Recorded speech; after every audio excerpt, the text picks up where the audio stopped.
Since the day after their wildcard loss in San Francisco, the Seahawks have made a conscious effort to do whatever they can to catch up with the 49ers in the NFC West. Have they done enough this offseason? Rob Rang and I are going to be discussing and debating on a new Locked On Seahawks. You are Locked On Seahawks, your daily Seattle Seahawks podcast.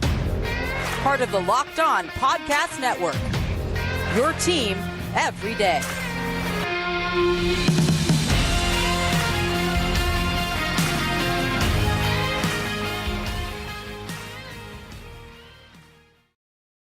Greetings, 12s. This is Corbin Smith, host of the Locked On Seahawks podcast, your daily Seahawks podcast, part of the Locked On Podcast Network, your team every day. Glad to be joined for our Tuesday episode by my co-host in crime, Rob Rang, and a special thanks to all the 12s and everydayers out there for making Locked On Seahawks your first listen 5 days a week. We greatly appreciate it. We've got the NFL schedule coming out on Thursday night.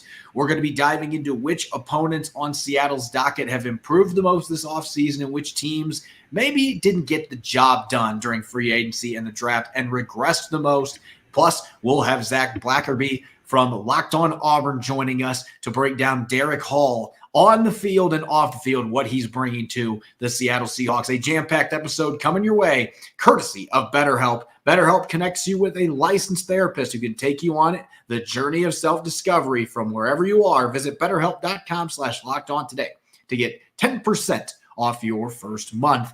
Now for your lead story here on our Tuesday edition of Locked On Seahawks. One day after the Seahawks' 2022 season ended with a third loss to the 49ers in San Francisco in a wild card round, Pete Carroll was blunt about where his team needed to improve to be able to catch up with their rivals in the NFC West, saying they needed to get more dynamic along the defensive line and emphasizing the need for toughness. It's clearly evident that those two things have been major focal points this offseason, along with adding more firepower to the offensive side of the football. And here we are now, Rob, almost to mid-May. Rookie minicamp is looming in the near future. OTAs coming up. Mandatory minicamp will be long. It'll be training camp, and we're going to be preparing for a new season. Most of the hay's in the barn when it comes to roster building for this upcoming season.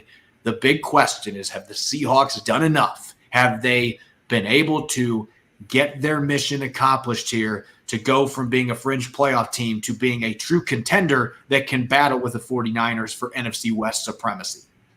Well, I think that they certainly have narrowed the gap. I don't know that they have overcome that gap that they had along the line of scrimmage, especially against the San Francisco 49ers. But I think they did it in such an untraditional way, Corbin. And, as you mentioned, the Seahawks made it a public kind of pronouncement that they wanted to get bigger, stronger, more physical along the line of scrimmage. That's where they struggled so much against San Francisco. And they have gotten better along the line of scrimmage. But San Francisco has also dropped off significantly along the line of scrimmage, and more importantly, at some of the other key positions along the rest of the roster. So again, I do think that Seattle has narrowed the gap. And you hit on it by adding some weapons for Geno Smith. I mean, when you add a player as dynamic as I think that Jackson Smith-Njigba is going to be, then I think that is certainly going to, make your offense that much more dynamic. And as good as San Francisco is at slowing down opponents' running games, they were a little bit vulnerable to opposing passing attacks if you could protect the quarterback. And again, that's one of the things that obviously the 49ers still have guys like Bosa. They still have guys like Armstead. And they brought in Javon Hargrave, which is a huge, huge thing for the 49ers and boosting their defense. So again, that's why I have a hard time with saying that the Seahawks have made this huge jump and completely narrowed the gap between they and the 49ers. And I apologize for that announcement there in the background. But at the same time, Corbin, I really think that the loss of some of the other players on San Francisco's defense, the fact that they lost both of their safeties, the fact that they lost Samson Ebukam, they lost Charles Omenihu. I mean, those are some of the critical elements that made that San Francisco defense so dynamic a year ago. Yeah, I think that some of those personnel losses have to be accounted for here. And certainly we can mention that that's something that maybe brings the 49ers down a peg. But I love that you pointed out the fact that Seattle did, to some extent, knock the ball out of the park when it comes to trying to rebuild their defensive line. They did add juice. Dre'Mont Jones is a guy that's had at least 5.5 sacks each of the last 3 years. There's a reason they paid him the money that they did in free agency, because he is going to bring that juice that they did not have rushing the passer from the interior last year. And that by default should help all of the edge rushers have more success getting after the quarterback. And I think Mike Morris is a 5th-round pick playing in the inside at 295, 300 pounds. I think he's got a chance to be an instant contributor that gives you some juice in the pass rushing department. So I do think that they're more dynamic with the players that they have at the defensive end positions. Of course, on the flip side, you've got Cameron Young, your 4th-round pick, and who else is going to play nose right now? They don't have any of their big-bodied guys that they've preferred at that position. Even Young himself is only 305 pounds. He's still a very large man, but this is not an Al Woods or a Brian Monet who is coming off of an ACL injury, and those injury concerns. Jordan Brooks is trying to come back from a knee injury as well. There are more question marks still on the defensive side of the football, and I feel like the nose tackle position and just in general, the lack of experience and size, that is still the biggest gap that the Seahawks have to overcome, and they don't have the financial freedom right now to go out and get a veteran that they can sign to a contract to bring in and bolster the middle of that defensive line. And so that is still, to me, the one thing that is holding this team back, or could hold this team back from being able to catch the 49ers. But I do feel like there are a lot of reasons for optimism away from that. Adding a player like Jackson Smith-Njigba to an already loaded offense, Charbonnet to go with Ken Walker III. They expect that their run game is going to be better with the new center and right guards they're going to have in the lineup. There's a lot of things that are going for this football team. They added toughness, grit, and leadership in spades on both sides of the football. So I feel like they did a lot this offseason that they needed to accomplish to really draw closer to the 49ers. I'm just hesitant to say that they've closed the gap because San Francisco still got such an incredible defensive line. I have reservations about what pass protection is going to look like, and especially with 2 new starters in the interior of that offensive line. And you've just got enough injury questions on defense with Jordan Brooks, Brian Monet. What does Jamal Adams look like coming back from the torn quad tendon? All of that uncertainty that's clouding over this defense still, even after free agency and the draft. That is why I'm hesitant to say that they have made up enough ground to win this division. Not that they couldn't get it done. I expect that they're going to be an improved football team, but San Francisco is still loaded on a number of fronts, and I just don't know that they've done enough. They still feel like they might be a year away from really drawing even or even surpassing the 49ers. Yeah, I agree with you, at least along the line of scrimmage. Again, I think the 49ers had such a huge head start on Seattle in that regard. And even though they lost some good players, again, they brought in some very good ones. Again, with Hargrave being one of the most dominant players, losing the right tackle, Mike McGlinchey, is a big loss for the 49ers. I know that it kind of became a joke around Seattle, but it certainly was not in Santa Clara and San Francisco, the revolving door at the quarterback position. You now are bringing in a guy like, Sam Darnold to replace Jimmy Garoppolo. And, I've been a big fan of Sam Darnold. And of course, we both know that, what a terrific job that Kyle Shanahan has done of developing quarterbacks, of helping guys, wind up having very successful careers or very successful seasons, whether it be at the quarterback or running back position. And of course, this is going to be the first full year that Christian McCaffrey is going to be on Seattle or San Francisco's roster the entire course of the season, rather than just kind of jumping into the team halfway through the season as the way he did, or early in the season as the way he did a year ago. All of those things to me are why San Francisco still is comfortably ahead of the Seahawks. But again, I do think that gap has narrowed a little bit just because I think that Seattle is a more dynamic offense. I think they have a better pass rush. And again, I think the 49ers are a little bit more vulnerable there at the right tackle position. And again, who knows what's going to happen at quarterback for them. But their front seven is so dominant. Their running game is so dominant. That's why I do believe that right now, if you had to ask me who is going to win the division for NFC West, I still would start the conversation with the 49ers before I even really thought too much about the Seahawks, even though, again, I do believe that the Seahawks have made some improvement in terms of narrowing that gap.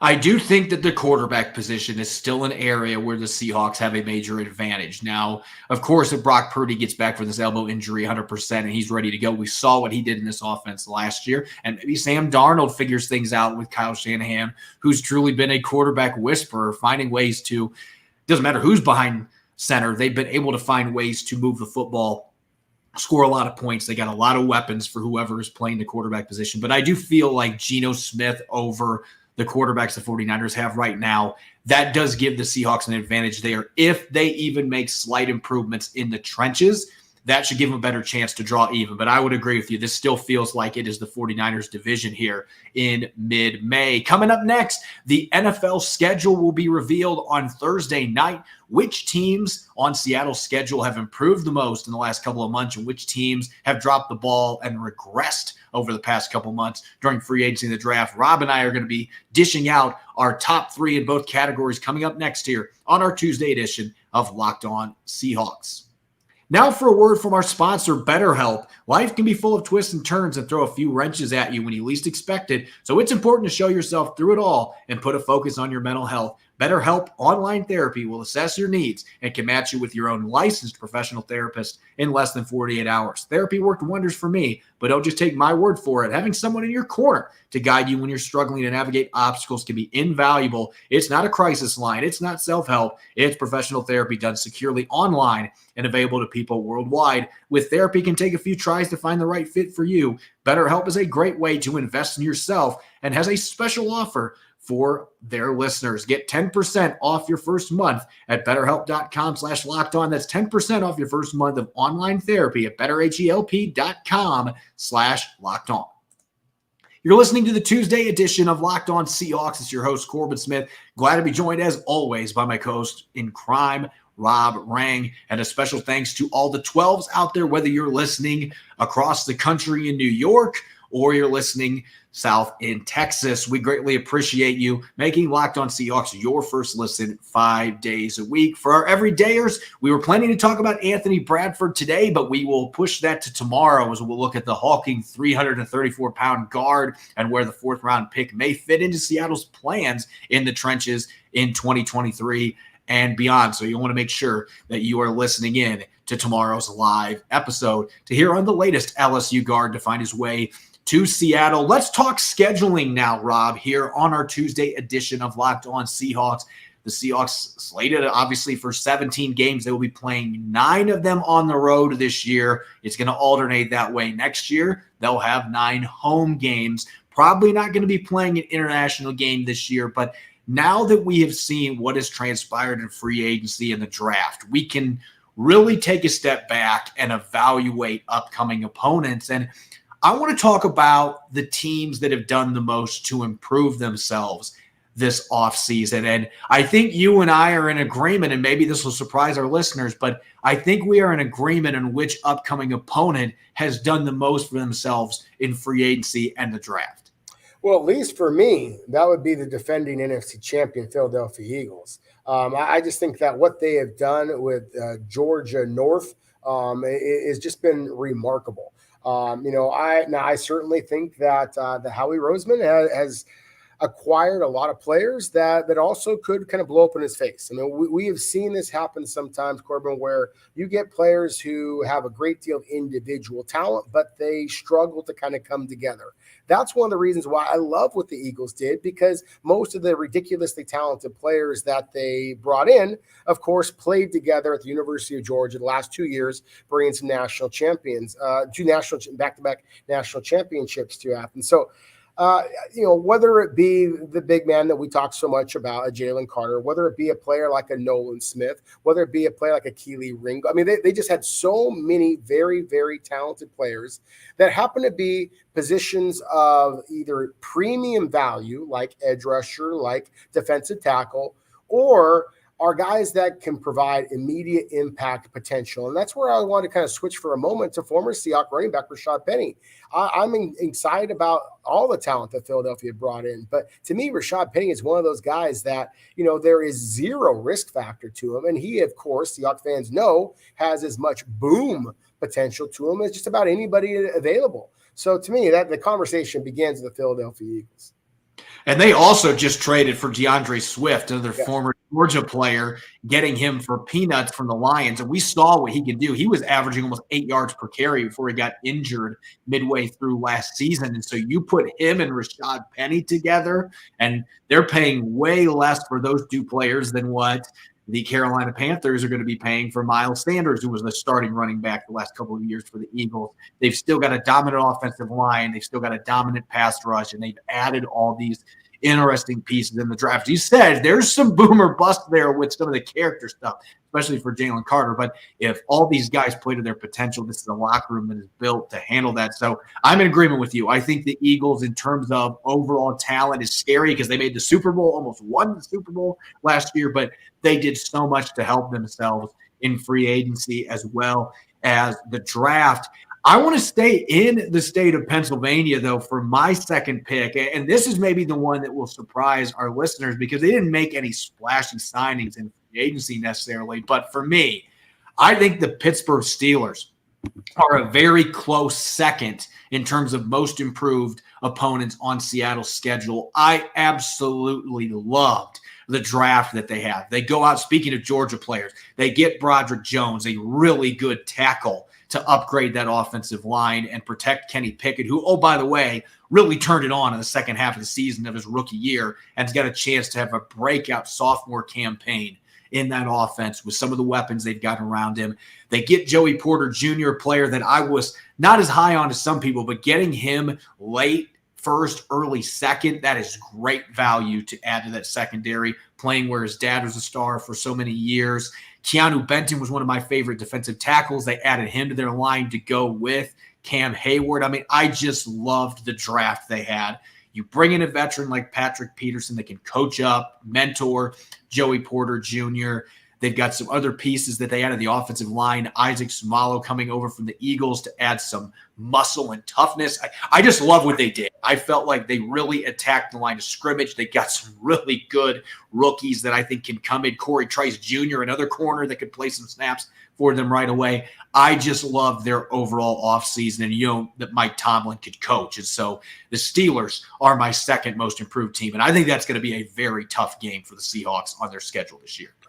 Yeah, I agree with you. I think that Pittsburgh kind of returned to who they have been for so long. I mean, they were kind of like they were one of those franchises that you always kind of looked at as like being one of the tough guy teams, the blue collar kind of teams. And this is a draft that I think that kind of reflects that.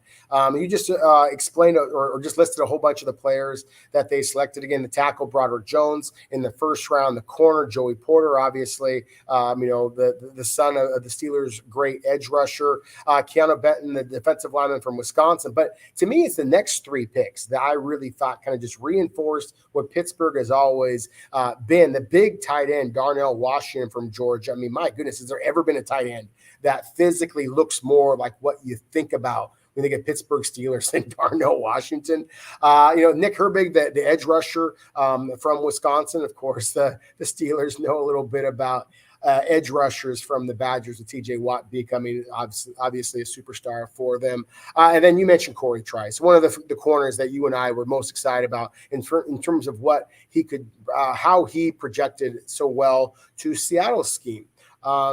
Pittsburgh has struggled at cornerback for so long to get two of the most physical long arm corners in this draft. Again, in the very, very top of the second round, literally number 32 overall with Joey Porter Jr. Come back with Corey Trice later on, 7th round, I thought was truly one of the possible steals of this class. So yeah, I love that one. And I'll quickly transition to another team that, again, I just thought that blue collar wise, I don't love the draft value that I thought the Detroit Lions got. I just love the physicality and the toughness that they got. And, again, I don't love the draft value. You and I argued a little bit about the Iowa linebacker, Jack Campbell, and I certainly don't believe that Jahmyr Gibbs was worthy of a top 15 pick in terms of draft value, Corbin, but I do feel like a middle linebacker is more likely to be able to come in and make an immediate impact. So the Lions might be able to get a lot of immediate play out of Campbell, and the same thing with Gibbs, running back and inside linebacker. Those are the two positions that are typically easiest to come into the NFL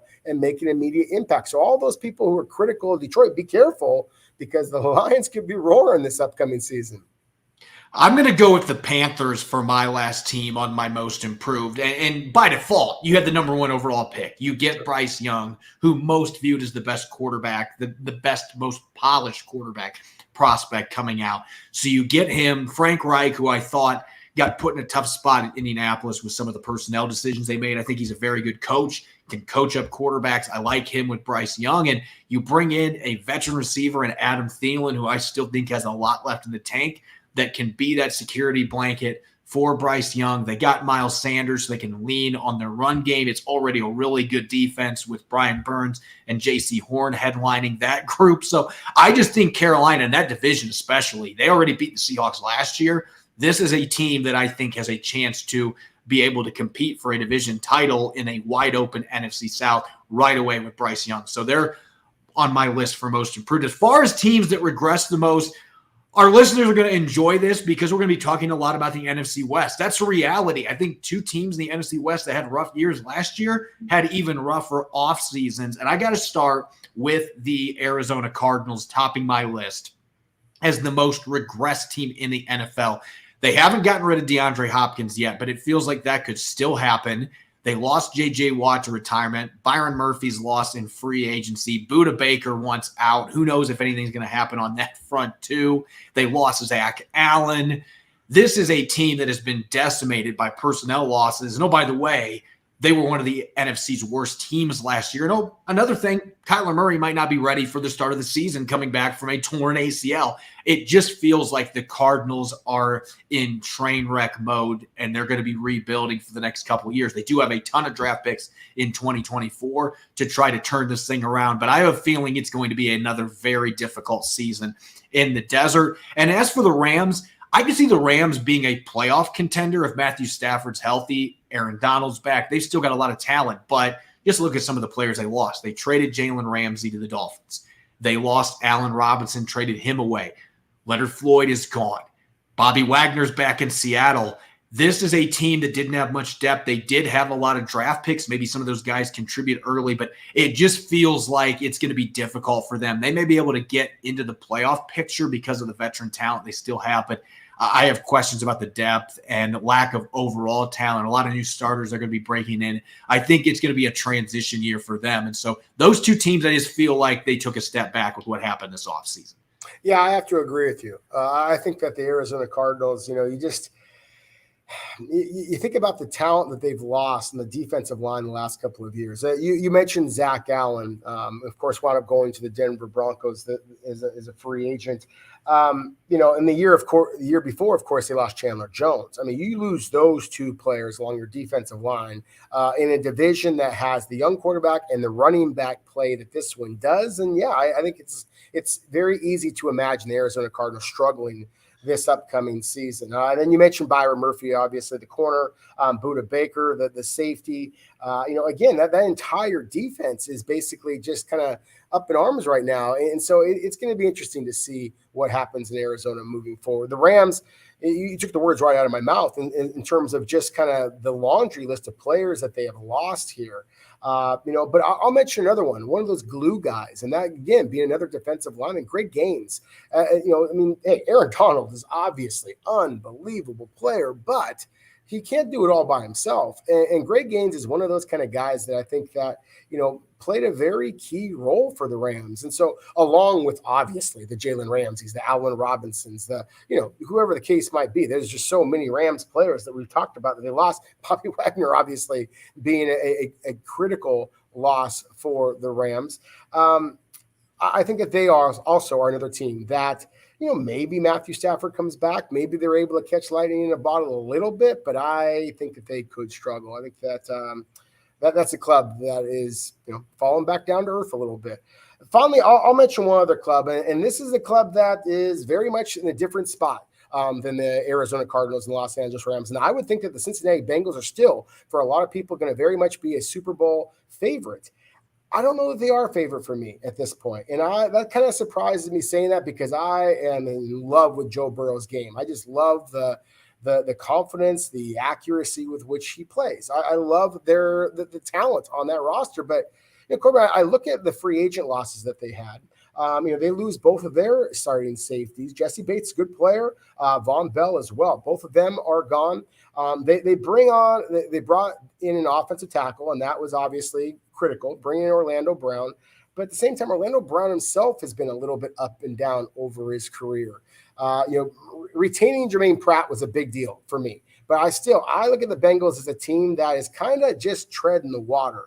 And I felt like the exact opposite of the Philadelphia Eagles. I felt like they just kind of are going full bore ahead to try to bring the Lombardi to Philadelphia. It felt like Cincinnati had their opportunity, and now it feels like they are trying to replace some of the players they're going to have to replace once the free agency dollars kind of come into effect. And so as excited as I am about Cincinnati's upside, I do feel like they kind of are leveled off rather than ascending at this point. They are bracing for the fact that Joe Burrow's got a contract coming, and so is Jamar Chase in 2 years. And they've also got another receiver as well in Higgins that's going to be looking for a payday. So that's part of the reason that their offseason went the way they did. But I would agree with you. I think they're still a contender in the AFC. They're still going to be a really tough team to beat, but don't feel like they necessarily did enough in their offseason to really take that next step forward to hang with the Kansas City Chiefs, the Buffalo Bills, teams like that in the AFC. Coming up next, Zach Blackerby from Locked On Auburn is going to be joining us to break down Derek Hall's game on and off the field. Really excited to get some extra insight from a guy that knows the Tigers inside and out. We'll get to that here in a moment on our Tuesday edition of Locked On Seahawks. Welcome back to the Tuesday edition of Locked On Seahawks, your daily Seahawks podcast, part of the Locked On Podcast Network, your team every day. I'm your host, Corbin Smith. As we continue our Seahawks NFL Draft Roundtable here on the Locked On Podcast Network, thrilled to bring on Zach Blackerby of Locked On Auburn to break down Derek Hall, Seattle's second-round selection, pass rusher known for his power. Thanks for joining the show, Zach. Greatly appreciate it. Looking forward to your insight here. Yeah, of course. Happy to be here and happy to get an excuse to talk about Derek a little bit more. I just want to talk about the personality first. We'll have plenty of opportunity to discuss the player and what he's bringing to Seattle, but getting the chance to interview him just moments after he received the call from John Schneider and Pete Carroll that he was coming to Seattle. I mean, he was talking about building trucks and doing like 18 events in track and field and super enthusiastic. You can see why this is a guy that teammates gravitated to at Auburn, and eventually he became a team captain, voted as a team captain for that reason. Yeah, and I imagine that vote was unanimous, Corbin, because, I mean, he is just beloved by everybody in that locker room and everybody throughout Auburn University and its fan base. And over the course of his time here, kind of became the face of the program. He represented Auburn while he was at SEC Media Days, and he was kind of one of those guys that went out and defended his former head coach, Brian Harsin, when there was kind of an uprising in the fan base against him. And he kind of said, hey, this is, we got to band together, and held the locker room together and was a leader of this roster and in this locker room and really the community. And so it doesn't surprise me that he won some folks over in his media availability since he's been drafted by the Seahawks. And he's going to continue to do just that because he's going to put the work in, and he's also going to show, I bet, Corbin, a lot of love and a lot of an investment as far as, putting time and effort into getting to know the people of Seattle and kind of playing for those people too. That's just kind of the guy that Derek Hall is. The Seahawks talk all the time about grit. That is one of the key characteristics that they look for in draft prospects under John Schneider and Pete Carroll. And you look at the backstory for this kid, the fact that a week after he was born premature, the doctors were telling his mother, they were advising that they should take him off of life support. You want to talk about somebody that has overcome the odds and is just oozing with grit. I don't know that there was a guy in this draft class that better fit that word than Derek Hall. Yeah, and he shows up every single day and, never complains about anything, even though, let's be honest, his last 2 seasons at Auburn, it probably wasn't super fun to kind of show up and be a part of that program with kind of the state of where things were, kind of going through a different head coach and all of that.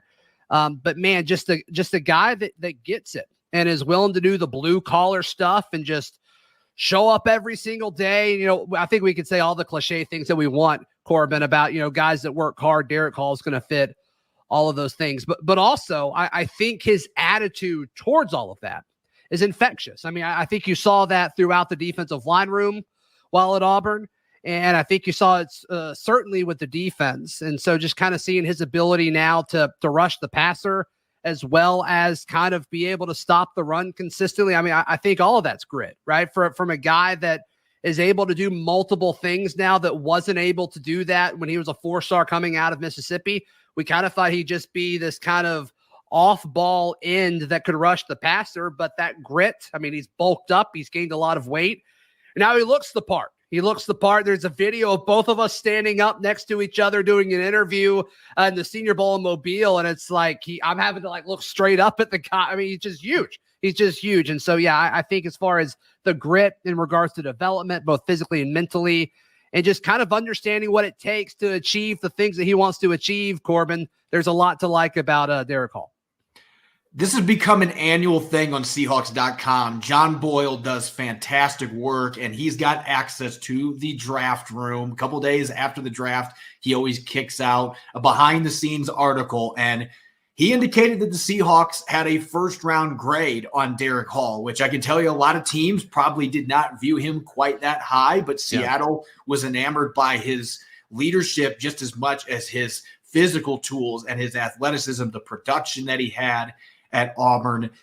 Do you think that this is the type of player that warranted that type of a grade? And on the field, away from just his leadership skills, what is he bringing? You mentioned that he is not the player that he was when he came as a 4-star recruit. Where has he improved the most, and how do you see that transitioning to being an impact player for the Seahawks on defense? Yeah. I mean, I think as far as his character, I imagine every NFL team that spoke to him liked him, right? I don't think that part's really, there's not a whole lot of gray area when looking at that aspect of Derick Hall. Yeah, but as far as on the field, I would imagine scheme would have a lot to do with, you know, how much you would value Derick Hall, because I do think there's some limitations to his game. If you're in a situation where you drop your outside linebackers, and if that's what you want to play him as, I don't know if he can necessarily do that. Not because he doesn't have the ability, just because he hasn't really done that. As far as his biggest improvement, I think using his hands, that's something that he's talked about with me on Locked On Auburn a little bit, using his hands,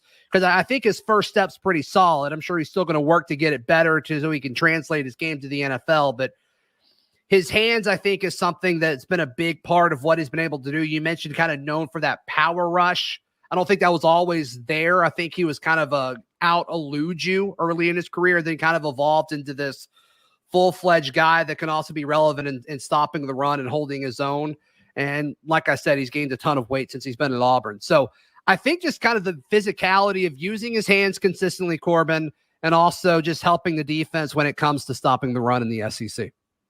What do you think are realistic expectations for him coming to the league? Because this is a guy that started for several years in the SEC.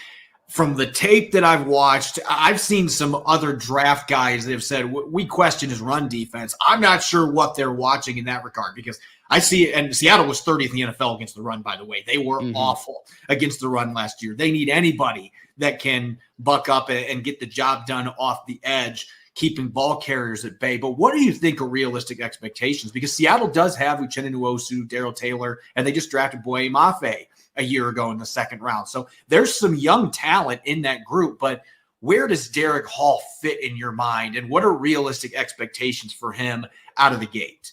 Yeah, I would guess out of the gate, without knowing the ins and outs of, you know, Seattle's scheme and what they like to do defensively, I would guess, Corbin, that he's going to be a situational pass rusher for maybe the first or second year of his time in the NFL until he kind of develops into, you know, what he needs to be, whether it's an off-ball guy, if run defense is an actual concern, or maybe he needs to gain an extra 15 pounds and kind of generate more strength and leverage in the run game. But I expect him to come out and be a guy in second and long, third and long key passing situations, and, you know, maybe get 3 or 4 sacks this season. That's just kind of shooting from the hip, my gut reaction to that question, Corbin. I'm really interested to see what he looks like in this defense, because Yeah. Seattle moved to a hybrid 3-4 a year ago, which did require their outside linebackers to drop back into coverage a fair amount with those overhanging wide nines. But they also were sending those guys rushing the passer a lot. They were counting on them to defend the run. There's been some murmurs they might be going back to more of a 4-3 this year. Nothing's been said by the coaching staff to suggest that, but that does create some intrigue where he fits in, because he might be a little too small to be a 4-3 defensive end, but he's the right size to be a 3-4 outside linebacker with limited experience doing some of the stuff that he'd be required to do. So excellent insight from Zach. Thanks for joining the show, and best of luck to you this upcoming season. I know that you're looking forward to a fresh start for the Auburn Tigers. Yes, we will miss Derek on the plains, but hopefully we find a pass rushing situation that can somewhat copy what he did during his time here. As always, you can follow me on Twitter at Corbin Smith NFL. You can follow Rob at Rob Rang, and make sure to subscribe and follow Locked On Seahawks on YouTube as well as all other major podcast platforms to ensure you don't miss a single episode. Coming up on our Wednesday show, Rob and I will be taking a close look at Anthony Bradford, where he fits into Seattle's plans along the offensive line. And we will also be making some predictions for what's going to play out with the 2023 NFL schedule. Who would the Seahawks play first? How many primetime games are they playing? Should be a lot of fun. I hope you'll be listening in. Thanks for tuning into this Tuesday episode. Go Hawks.